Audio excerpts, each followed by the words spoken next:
Welcome everyone to another Tracks on Sundays. I'm Trax Max and this is another Raid Shadow Legends video. Today we are again going to be pulling some shards for the Jetni the Giant fusion. It's a 2x Ancients and I had a bunch of Ancients saved up because, well, last time was a summon rush. I used mostly Sacred Shards. This time we're going to be doing Ancients. There's also a 10x for Ragash. I don't have him yet and he's a pretty decent nuker actually. I've never gotten the chance to play around with him, but I have faced him off in arenas. Like, if you're not expecting it, he smacks. Okay, so he's definitely. I don't know his multipliers by heart or anything. I'll have to check those out. But yeah, he's a cool champion. He's not necessarily one that I'm really looking for or anything, but I wouldn't really mind getting him. Other than that, it's just the usual suspects, of course. You know, anything that's good for live arena, and then Theodore Calvalax for PvE content. I still don't have a Valkyrie, so maybe that would be nice to maybe, you know, at some point in time be able to do Fire Knight hard. But I mean, who am I kidding? Most legendaries will be fine, right? I still need to fill up all kinds of faction guardians and all that kind of stuff, so it's fine. Epic wise, I'm not really interested in anything, I don't think. Maybe if I see it, I'll be like, okay, I could use that, that's fine. But yeah, other than that, not much to say, I don't think. Okay, I had to do some crunching first. I just noticed before I started pulling the shards that I would end up being in a position where I can't pull them all, so we got that out of the way. Check real quick first. This is a champion chase tournament, so well, we won't be competing with any of these guys. Not trying to break my bank or anything, but 2,500 points. I think it's quite doable, probably. I mean, that's like what, 10 epics? Or like 7 epics and a bunch of rares. Out of 90 plus shards, I'd say we would, I mean, should be doable. In this tournament, I probably will go up to the 3,500 extra for this book is definitely worth it. 2,500 is kind of steep for the extra one, so I probably won't be doing that, but I do recommend always getting this book if you can. I know sometimes they will put like the summon or the champ chase before the summon rush and they'll do this thing as well. Sometimes it's arguably not okay to do if you're not completely sure if you're going to be able to get all the fragments. But generally, I mean, 500 points is worth it. Even if it means you just have to start doing some campaign to get some mystery shards or whatever. Or champions from there, obviously. I'd say this 500 definitely is worth your time, so we will definitely try and do that. But who knows, maybe my points skyrocket and I hit like 4,000 plus, then I might actually try and get the second book as well, because, well, legendary books, as we all know, are not easy to find. So we also have 14 soul stones again, I guess Hydra and some Iron Twins stuff, but yeah. As you can see, I also saved up some void shards. I'm kind of halfway there for the next 110 void shard guaranteed, if they ever do that again, obviously. And sacreds, well, we're just building that back up, possibly also for a guaranteed or next fusion or whatever. But yeah, let's go in here, see what we can. Oh, I don't know where I'm at Mercy. I haven't updated my RSL helper in a while, because every time I do, it's like too late, and then yeah, and then they do another update, and I have to do it again, and so I have no clue where my Mercy's at right now. But 90 shards, I mean, if I was halfway there, we should be getting a legendary today, right? So that, let's cross our fingers. Trumbor. I've talked about him in the past. Recently also pulled him, and I think he's actually a pretty decent ally protector. If you're looking for one of those, if you're an early account or whatever, I think he's a really good champion, actually. Burgess, known for his soloing the Scarab King with an ally protect, I believe, on one ally or something. I'm not completely sure. He does. I know he solos the Scarab King. I just never built him myself because I always had someone else to do it. Masamoto, I think that's AoE decrease attack. Yeah, only 75% chance though, but it's a 3-turn cooldown, so it's kind of okay. Defense based. Targala is the defense down, of course. Right? Yeah, defense down. AoE. But nothing we were looking for there. Legendary Raf-Matab. Okay. All I know is he also solos like Bommel, I believe. I'm not completely sure how good he is or where I would use this champion, but let's take a look at his kit. Attacks one enemy has 50% chance of increasing the cooldown of one of the target skills by 2 turns at random. Chance increases to 100% if the target has 50% HP or less.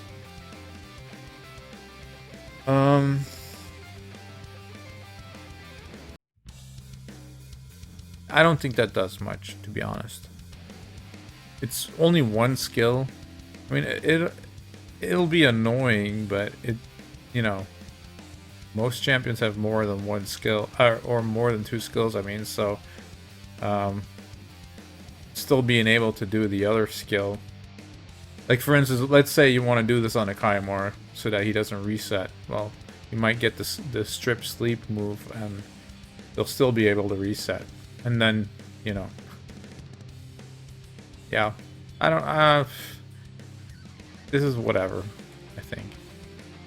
Attacks all enemies has a 100% chance of placing provoke for 1 turn. Also places block damage buff on this champion for 1 turn. 3-turn cooldown. Okay, that's a good provoke actually. Especially with the block damage, it's like, okay, I'm gonna provoke everyone. They're not gonna do any damage on me. That's pretty nice. Block damage on himself will also mean probably that for Hydra, for instance, he can be a mischief tank. Yeah, that's a pretty good move, I think. Let's see here. 4-turn cooldown, Shield of the Clowns. Places a 50% increased resistance buff and a 30% reflect damage buff on all allies for 2 turns. Unfortunately, it's 4 turns, so you only have it up half of the time, I guess. But it will help resist, you know, the Head of Mischief, for instance, stealing your stuff. So, not the worst. It's okay. Okay. And then his passive Brownie Search. Brownie Search. I'm searching brownies. This champion's resistance is increased by 50 whenever their active skills are not on cooldown. Okay. Does that really matter? When they're not on cooldown. So like literally turn 1, I guess, right? Because other than that, I would assume you're going to be trying to provoke as much as you can, so this should always be on cooldown normally. So it's like literally turn 1, you have 50 increased resistance. It's something, I guess. I mean, some champions don't have a passive, so I guess it's something, but I don't think this does much. I mean, someone might, if you know what this is useful for, except for turn 1, you can remind me, but I don't really see it. I don't think you'd be doing only A1 on this champion just to get 50 resistance or anything like that, so it's kind of silly, I guess. Or I guess like like maybe when a Kaimar reset or something like that, you get 50 resistance, sure. But yeah. And has the ally resistant all battles by 60. I don't know. I'd say he's kind of average. Kind of an average champion. He's not terrible. Absolutely not terrible, but I don't really know where I would use him right now, to be fair. That's just the reality. Like a mischief tank slash provoker. Okay. This buff, I'm not, you know. The problem with this buff is, imagine you having this buff up and somehow Mischief still manages to steal this. I think your run's just almost basically over at that point, because giving all the heads reflect damage and giving all the heads increase resistance, boy, you're gonna have a bad time there. A very bad time. Like, you're not gonna land any debuffs, and you're gonna be hurting yourself every time you try to attack into any head. So it's tough, man. Or you would, maybe you shut off the A3 or something and just go A1 and A2 constantly or something. I don't know. But at that point, like, yeah, maybe there's better options. I don't know. He does get the block damage, so, I mean, that is nice. But again, that's also something, right? Like, if the Head of Mischief steals your block damage, even though you have maybe 600 resistance or higher or whatever, yeah, kind of scary, because you're not going to be able to do a lot for the period that they have this block damage on, so...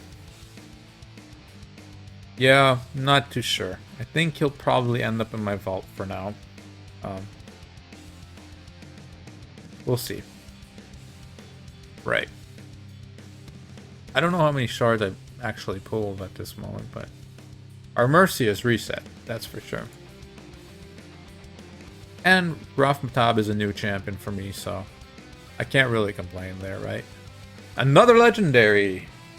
Another Hernick. I mean, Hernick's really good, okay? Hernick's a very, very good champion. I mainly use him in Dark Fae, because of this ability, really, his A1. So his A1 attacks one enemy, grants an extra turn, and decreases the cooldown of Stasis Strike by 2 turns if this attack kills an enemy. So, really, with this, you can just knock down everyone, get an extra turn, knock down the next one, get an extra turn, right?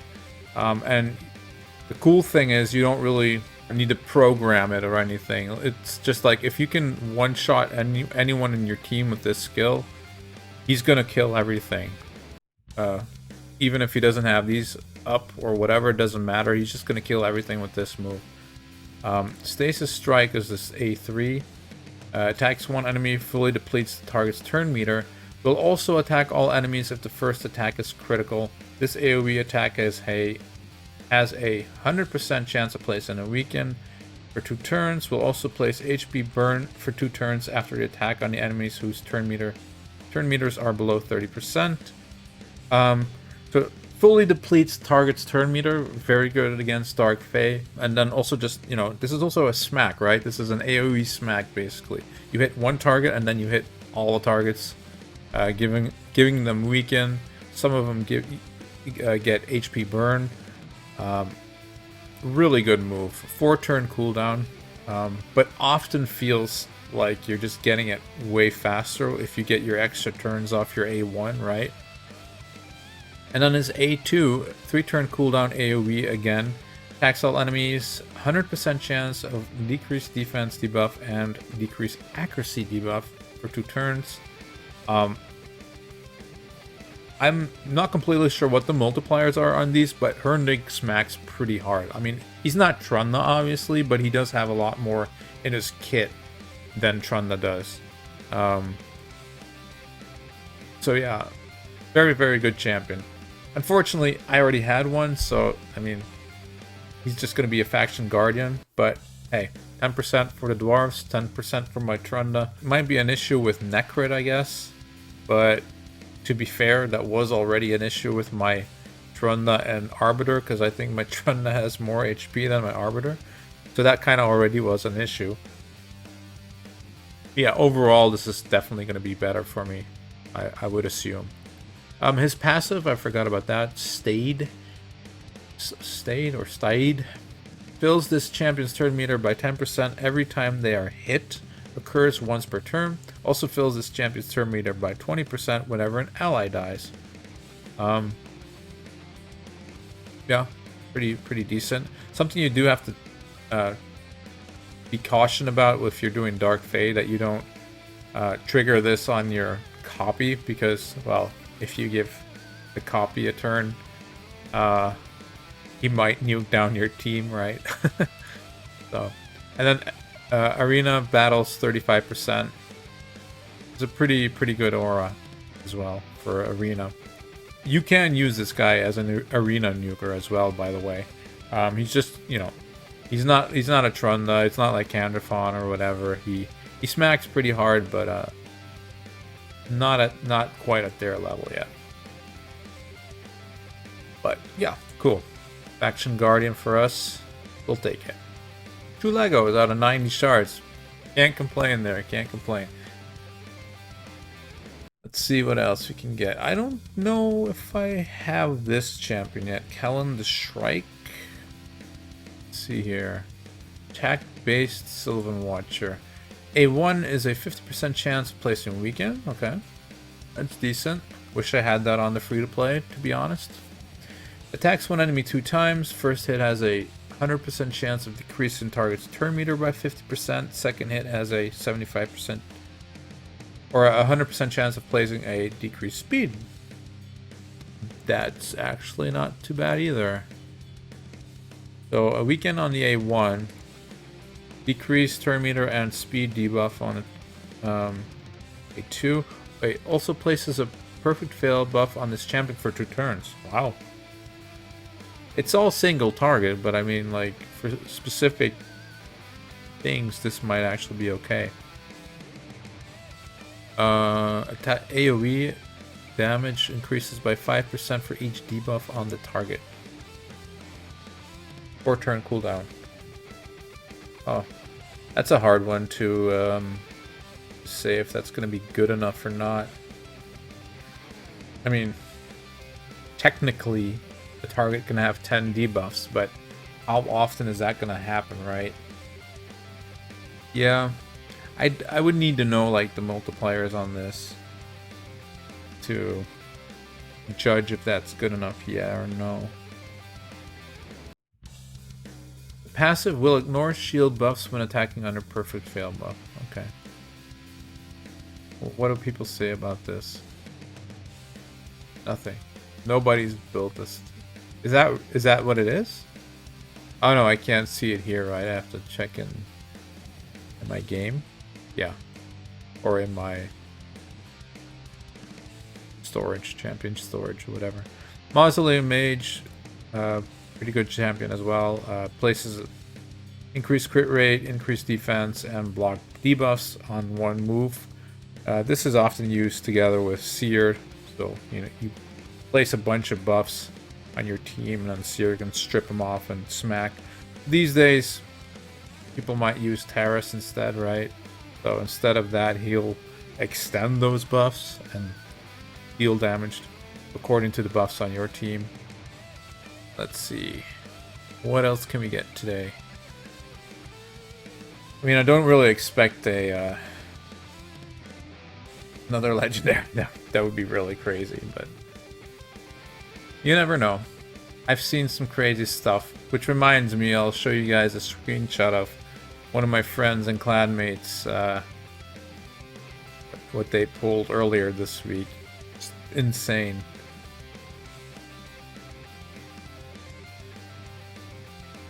Oh, wow. Well, I guess if we're that high already, we might as well just pull these two and get everything, right? Diabolist, no thanks. Good champion for the early game, but... And another chicken for us. Alright, so we did manage to clear everything. That's pretty cool. The legendaries themselves, well... Not too interested in those anymore. But yeah, can't complain when you get one, so... Let's see if these soul stones give us anything useful for us. Mostly looking for arena champions that I own, so that I can, you know, get some more power there. None of that is going to be used, I don't think.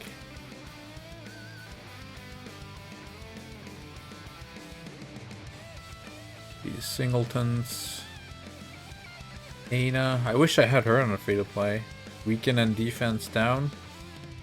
Be good for my clan boss team. Rear guard sergeant.